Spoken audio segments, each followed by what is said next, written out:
what we can do with a double chin, or if you've got extra volume under your chin. So to start with, why does it start and why does it come? It might be genetic, and you might find that you've always had a little bit of pocket of fat tissue under there. And sometimes as you age, it can get worse. It can get worse through weight changes yourself, but also the bones of our face change as we get older. Our mandible, our jaw gets smaller as we age. And because of that, if you think of the edge of the jaw moving inwards that way and the chin removing itself and moving back in, it not only reduces the bony support of the lower face, but if you've got less bony support, it can make the hanging extra tissue and volume look much worse. There are lots of things we can do in clinic for it though.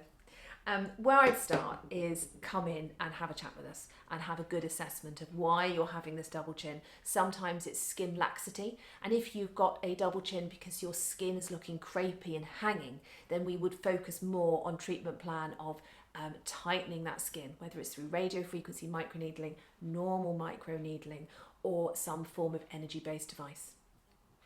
If you've got extra fat there, I do like to ultrasound, so I use my ultrasound imager to actually check the thickness of fat that you have under there. But if you've got a decent volume of fat cells there, we can do a few things to reduce those amount of fat cells you've got, whether that's through the HIFU treatment, the high intensity focused ultrasound, which uses ultrasound energy to heat the cells deep into the skin, and the body then naturally removes them over the course of the next few weeks. That's a lovely treatment with zero downtime. So it's quite a nice one if you want to just naturally stimulate the removal of any fat cells and help tailor that treatment directly to you. Sometimes we might talk about fat dissolving injections, and that's where we inject an agent that actually does physically break down any fat cells, and by doing that can also reduce the tissue, the volume burden underneath your chin. Once you've had those treatments, sometimes you do need a bit of skin tightening, and it might be that we suggest a double whammy approach of a little bit of something that reduces the fat and then something that tightens the skin.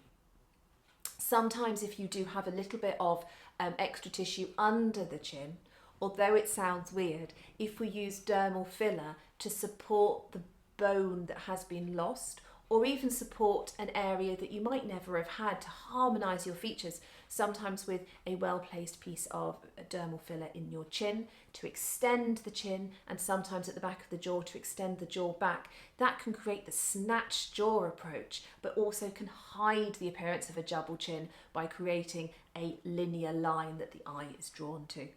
It's very personal and it's very tailored to you, and it's always good to have a consultation so we can talk through what I'd recommend for your personal face.